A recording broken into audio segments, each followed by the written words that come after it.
Welcome back to the Now Morning Show. We're in conversation this morning with the Children's Authority of Trinidad and Tobago as we observe Child Abuse Prevention Month. And joining us is Team Lead of Assessment, Ahelia Ramdas, to speak about discipline versus punishment. Good morning, Ahelia, and welcome back. Good morning, and thank you so much for having us on the program once more. It's a pleasure to have you with us on the show this morning. We appreciate it. I think one of the first things we do need to talk about and get out of the way is the difference between discipline versus punishment, because admittedly we do have a skewed view that has been influenced over the years. So let's get into that first. So jumping straight into that, discipline and punishment are words that are used interchangeably when we think about disciplining our children or actioning consequences for behaviors that we deem inappropriate or wrong or bad. So punishment firstly deals with harsh, inflicting pain. It's harsh, it involves embarrassment to make a child feel small or bad or wrong. It does not provide an alternative for that child. It does not provide methods that can be used to actually change the behavior that we've deemed wrong or inappropriate. On the other side of it, discipline is about teaching and guiding a child. It's about giving alternatives to the actions that we have identified as undesirable and helping that child learn and grow from the mistakes or the missteps, right? So one is about humiliation and pain, and the other is about guidance and teaching. You know, Ahelia, this is something that is a lot to unpack because over the years, of course, even culturally, we know this to be, for want of a better expression, you get licks, right? So this is something that really will start with the older generation, the parents, and then move on to the children. So before we even get into some of the more effective ways to bring discipline into the household, how do we deal with the generations, the caregivers, who know this as the norm? Mm-hmm. So it's not an easy task. Talking about changing that mindset, changing that tradition, something that is deeply rooted in who we are as a people or what our culture believes to be normal. It's not something that we can flip a switch or we can just talk about one or two times and expect that it would change.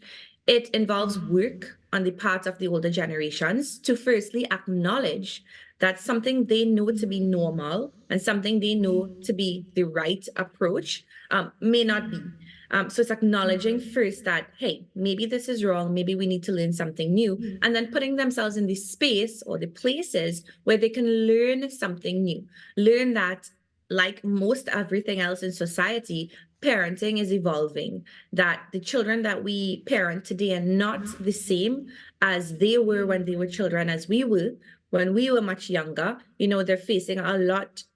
It's a different climate, it's a different culture. They're facing many different things. While there are similarities and commonalities across childhood and what children experience, you know, it is a distinctly different environment that they're being raised in. And we have to be aware and acknowledge that, hey, maybe it's time for us to think about something different, view something differently, learn something new, and apply something to get a different outcome. Now, really, in order to accept that change, one of the things we need to be able to do is see how it may or may not have affected us growing up and receiving punishment versus discipline. But the pushback that we get would be, that happened to me, I'm fine, nothing is wrong with me. But in reality, those who have experienced that growing up, are they fine, or has it been found that there will be trauma and so much more stored up after receiving that treatment? So I did a workshop on Saturday with some adolescents, the Speak Up workshop. And I was explaining to them that most things in life happen in a continuum, right? You will experience different things.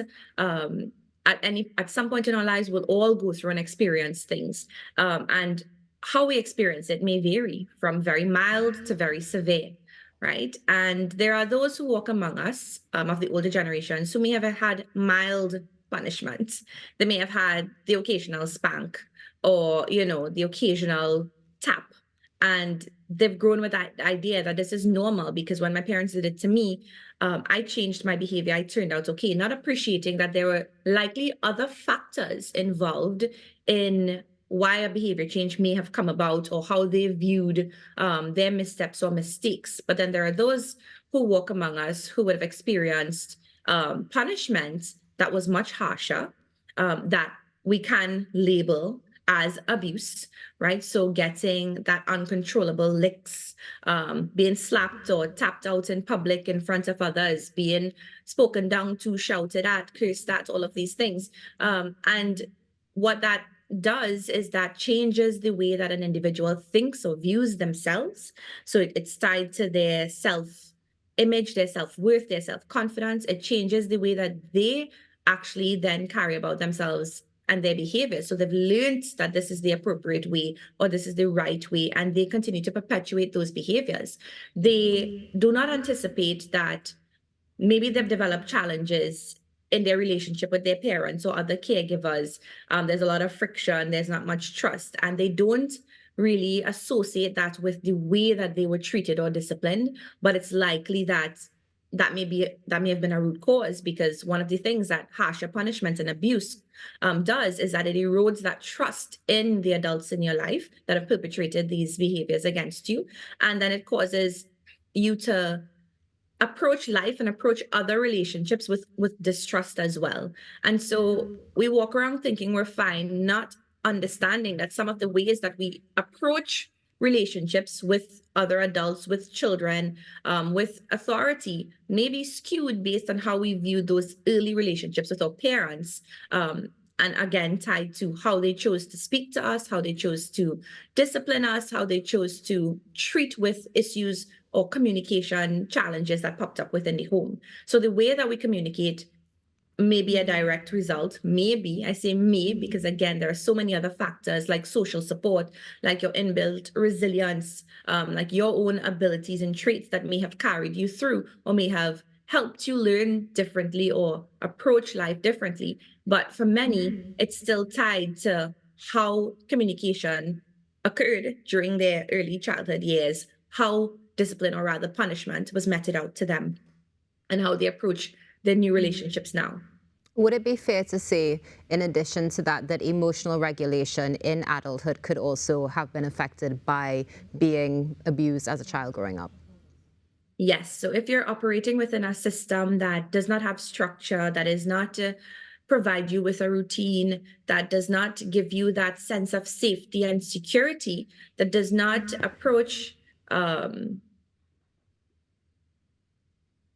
early emotional dysregulation in an appropriate manner to teach alternatives or to model you, the adult, modeling how we should manage emotions and how we should manage conflict, then it's likely you would have grown from a child to an adult with these dysregulated patterns because you believe it to be normal. Yeah. So if this is how I'm accustomed to dealing with things, this is normal. And so I'm carrying that with me. And likely I don't know how to model the appropriate coping strategies and mechanisms for my child, or I do not know how to de-escalate a situation within the home because I didn't observe that as a child. I didn't learn that as a child. No one throughout my adolescent years showed me differently, taught me differently. And so I just simply believe that this is how it's done. I speak, you listen. If I shout, you still listen. If I speak quietly, you listen. However I speak, you listen because I am the adult and you're the child. If I don't have positive coping, because in a situation that is very emotionally heightened, right, and there's crying or there's screaming, if I don't know how to take a deep breath, step back, approach it calmly, I'm not modeling that for my child. They're not going to learn how to do that. They're going to learn the way to get my voice heard is to shout about the other person. You know, the way to get my way is to do what I want anyway, because no one is listening to me. No one is supporting me. No one is batting for me.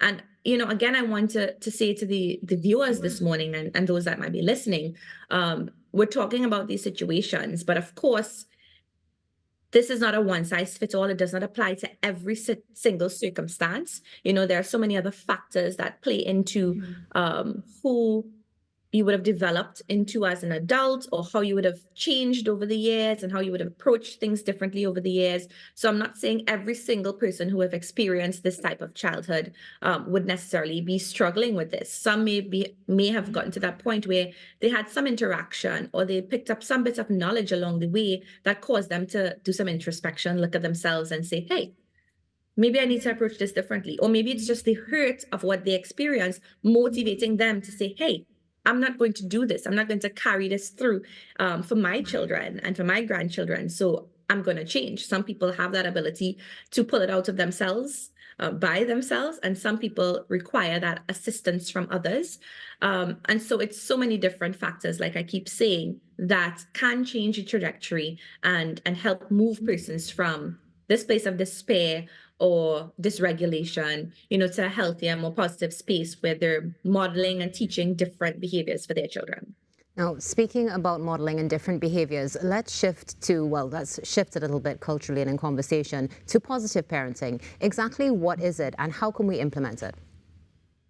So, positive parenting is an approach to parenting that really hinges on love, warmth, kindness, building a positive relationship with your child, open communication with your child, and focusing on teaching and guiding your children towards the behaviors and attitudes, values, and beliefs that you would like them to hold. So, it is an approach that we term as gentler, more collaborative, if you may, with our children. Now, with that, many will say it's a little bit too lenient, a little bit too soft. So let's speak about how we incorporate discipline into positive parenting and actually our herd particularly. Right. So I'm going to say straight off the bat, it does not mean that you are your child's friend. I know that's a common thing that we like to say as well. I'm not your little friend.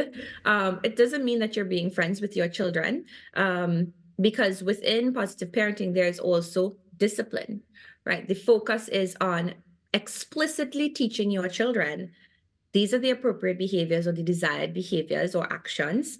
These are the consequences to breaking those, ignoring those, not adhering to it.